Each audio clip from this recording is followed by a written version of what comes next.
Hello everyone, welcome to ChildKiddo today's story. The mystery of the invisible fox in the quiet little town of Maplewood. Something very strange was happening. Every morning the townspeople would wake up to find their socks missing from the clothesline, their sandwiches gone from their picnic baskets, and their freshly baked pies mysteriously disappearing from their windowsills. No one could figure out who or what was behind these sneaky shenanigans. "It's gotta be a ghost," cried Mr. Thompson, the town baker. "A very hungry ghost." "Nonsense," said Mrs. Puddlewisk, the librarian. "Ghosts don't wear socks or eat sandwiches." Just when everyone was about to give up, a group of friends decided to solve the mystery.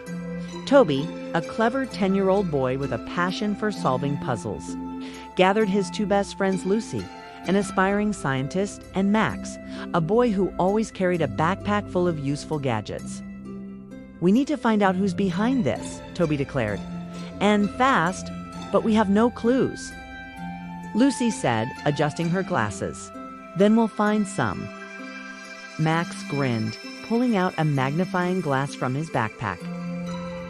The trio set up camp in the town square, where most of the disappearances had taken place. They scattered crumbs from a sandwich, placed a pair of socks on the ground, and even left out a freshly baked apple pie, which Max had convinced his grandmother to make with a promise that it was for an important scientific experiment. That night they hid behind a large bush and waited. Minutes passed, then an hour. Just when they were about to give up, something extraordinary happened. The pie, the socks, and the sandwich crumbs all vanished. But there was no sign of anyone taking them. Impossible. Lucy gasped. "Things don't just disappear into thin air." Maybe they do," Toby whispered. "What if our culprit is invisible?" Max gulped. "You mean like an invisible monster?"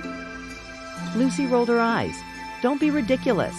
There has to be a scientific explanation."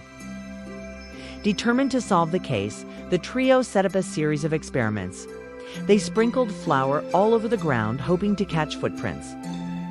They tied bells to the stolen items, hoping the sound would give them a clue. But every morning, the footprints were scattered and unreadable, and the bells never made a sound before they, too, disappeared. Just when they thought they'd never solve the mystery, a lucky accident changed everything. One afternoon, while chasing a butterfly, Max tripped over something. Or rather, nothing. He fell flat on his face. But when he looked down, he saw a shape, a very faint outline of a small, furry creature. "Guys," he yelled, "I found IT." Toby and Lucy rushed over. "Found what?" "The invisible thing. I think it's a fox." Sure enough, as they looked closer, they saw a faint shimmer, like a heat wave in the air, in the shape of a fox. Lucy pulled out her notebook. Of course, a naturally camouflaging fox. Maybe it has some kind of fur that bends light around it, making it nearly impossible to see. Or maybe it's a Magsy fox, Max said, wide-eyed. The fox tilted its head at them, as if understanding their conversation. Then, with a small hop, it ran toward a tree where an entire pile of missing socks, sandwiches, and pies was stashed. Mystery solved. Toby grinned. "Looks like our little friend here just loves collecting things." Instead of being angry, the town of Maplewood fell in love with their sneaky, invisible neighbor.